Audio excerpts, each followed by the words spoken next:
oh boy, looks like we have some news here for Guilds of Ravnica, the new set coming out in October. I'm super stoked. I absolutely love the plane of Ravnica. I love the guilds. Orzhov is my absolute favorite one. Unfortunately, that's not going to come until the second set, because the first one they're only going over 5 of the guilds, and I don't think Orzhov was one of them, so I'm a little disappointed, but overall, excited for Ravnica yet again. Even if we have to return to this plane over and over again for lore reasons, that's okay, because it's easily one of the most, if not the most interesting plane. So many characters, so much flavor going on here. I'm a huge fan of it. What I'm not a fan of is how arbitrarily Wizards of the Coast will decide to announce spoilers or new things going on when we're so used to them doing things a couple weeks before pre-release or a couple weeks before the official release. They usually start spoiler season on a Monday, and you'll have that whole spoiler week going on there. What they did now is they kind of just decided, we'll do it Saturday night. We'll give you some information. We'll give you some of the cards. Thankfully, we are getting the Shockland reprints. Those are very important for Modern. A lot of people are happy about that. They're just good lands in general. They belong in so many decks. Even if you're playing on a budget for Legacy or competitive EDH, you can't afford the dual lands. These are pretty decent replacements. But again, I could nitpick and say, if you stuck to a spoiler season, I'd be a little bit happier about it. Overall, though, I'm happy that they did decide to reprint something worth value. You actually have some decent lands here, unlike with Commander 2018, where they just refused to give any good lands. They probably should have reprinted these in Commander 2018, in all honesty. But the thing that has a lot of people pissed, especially if you do like supporting your local game store, if you like good quality WPN products, exclusives for your game store, an incentive to go there, is this Guilds of Ravnica Mythic Edition, which is really kind of odd because it's their way of reintroducing Masterpiece cards. If you're unfamiliar, the inventions from the Kaladesh block, the invocations from the Amonkhet block, and you also had the expeditions from the Battle for Zendikar block. These were incredibly popular. I do think, however, once Amonkhet started doing the invocations, they lost a bit of their luster. People weren't as excited for these. You just didn't see as many high-value cards like you did with the expeditions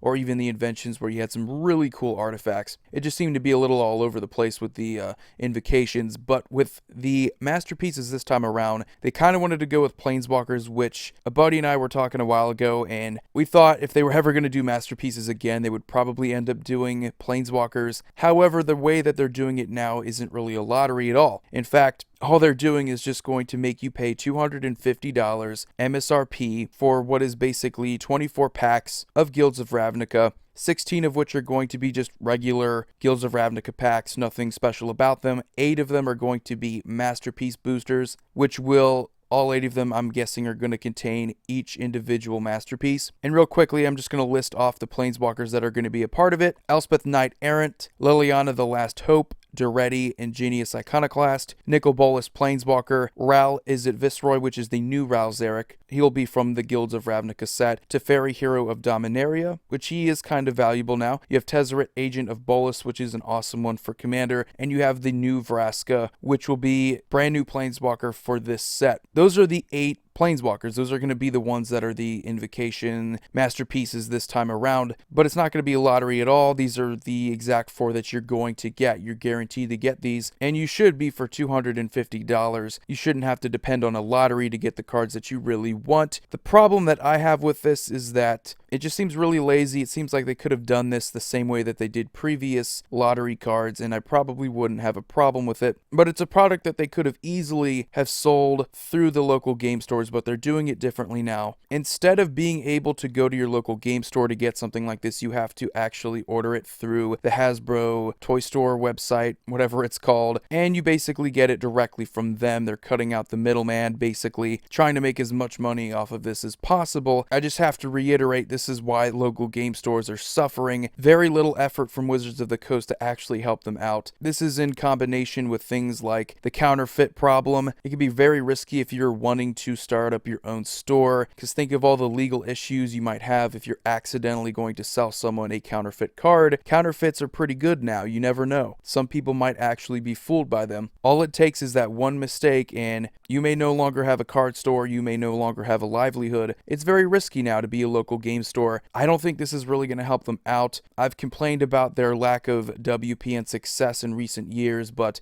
whatever you have, at least make the effort of trying to sell it through them. I might have an unpopular opinion now, but I think this goes back to Iconic Masters, Masters 25, when they were basically going after local game stores, begging them on their knees to sell as many of these as they could. I think I was actually in one of these stores when they were being called by their distributor, hey, do you have any room for Iconic Masters? He said, no, I have 20 of these just sitting on the floor. Nobody's ever asked me for a box of Iconic Masters in weeks since the release. That was the last time people were interested in it, if any people at all. It was overhyped, and the turnout for it just wasn't really good. I don't know, I don't want to say anything for certain, but this may be just Wizards of the Coast wanting to blame local game stores for not being able to sell stuff like this that they're so aggressively pushing. Having multiple master sets in a single year is ridiculous, but they didn't like the low sales for those sets. They didn't like that, so this is their way of trying to make as much money as possible without having to rely on local game stores. Well, they're going to find out the hard way, because I don't think these are going to sell that well. I don't think the incentive is there. The 8 Planeswalkers I just listed off, unless you really want a Teferi Hero of Dominaria, I think he's the only one here that's actually worth that much. Maybe Liliana the Last Hope for Modern, but I mean, this is pretty tame. They could have easily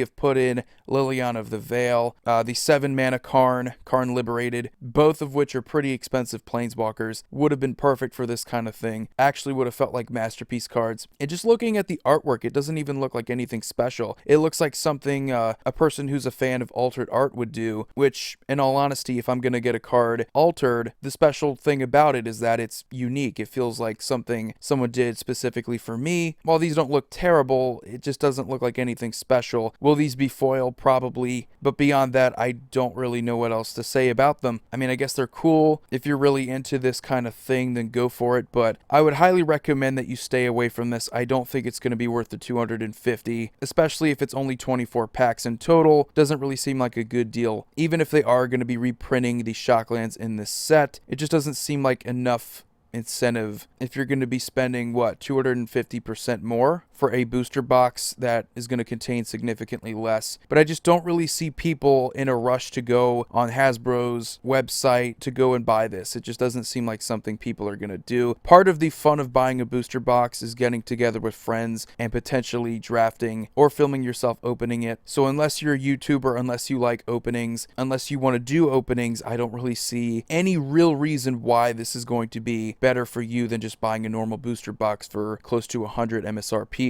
Even if you do get some pretty popular Planeswalkers currently in Standard like the Teferi or even the Liliana, I think Eldritch Moon rotated it a long time ago, but still see some play in Modern, I believe. So those are good Planeswalkers right there. You of course have iconic ones like Elspeth Knight Errant, Nicol Bolas that have definitely been playable in the past, but they're not super expensive. I mean, we're not talking about $50 cards here, we're talking about $10 to $15 cards. Even if they have different artwork, even if they're borderless, it just seems kind of trivialized at this point. Masterpieces were unique because they felt like lottery cards, like very few people were actually able to get one if you didn't buy a lot of product, and that was really cool. It felt like something that you actually had to try to get. You had to spend a lot of money to get. Some people thought that was pretty shady. You're taking advantage of the consumer that way. I thought it was a great idea. So long as they don't oversaturate the market with these masterpiece cards, I thought it was a great idea. Once they started doing it again with Amonkhet block, I was like, kind of overboard at this point, but bringing them back occasionally I think is a good idea. And if they made this like they did the previous masterpiece sets with, I would have been all for it, even if it didn't have the best Planeswalkers, because you still had some value to these booster boxes aside from current standard value, which something like Ixalan long-term value with no masterpiece cards I don't think is going to do as well as something like Kaladesh long-term, or even Battle for Zendikar with masterpiece cards, even though I think those sets overall may not be to the quality of Ixalan. The fact that they have masterpiece cards gives you a reason to want to buy them. But overall, I am still very much excited for this set. Spoilers being bad, spoilers being early, putting all that aside, I still think this is one of the best planes in Magic the Gathering. I would say at this point it's even more iconic than Dominaria, and I would go as far as to say, to me at least, it's way more interesting. You just have interesting guilds, flavor. Whenever we talk about color pairings, it always comes back to the Ravnica guilds, so it's very iconic here. But it just seems that they keep fumbling, they keep messing up for some reason. They're really struggling right now. Player retention, I hear all the time people saying that this is the final straw, I'm going to stop playing. I'm not at that point yet. I think they have to do a lot worse to shake me off as a player. I may not be the strongest consumer for them like I used to be, but at least I can still play with these cards. But they really have to tackle the whole counterfeit issue. They have to tackle WPN issues. They need to actually give some good products, and they can't just oversaturate the market and say, hey, here you go. Don't say we didn't give you anything. I mean, just try. Just actually try to make a good product here. I praise them when they do good with things like the promo cards. I honestly think that Nexus of Fate was just a mistake. They need to do better, but giving us better quality promo cards for buy a box promos, I think was a great idea. They just messed up. And I am willing to praise them when they do good things, but when they make blatant mistakes, some people have called it greedy. I don't know what they were thinking with this. I don't know how many people are actually going to want to buy it, but I doubt it's going to be some amazing recovery when it comes to the WPN style products that we're used to with the From the Vault cards, anthologies, like any sort of promotional set where you just see random foil cards. They just don't seem to gather that much interest anymore. I don't know what it is. It just seems like the disconnect between Wizards of the Coast and what the players actually want is keeping them from actually making good quality products and advertising them without getting nothing but vitriol in return. But vitriol is what you can expect when year after year it just doesn't really seem that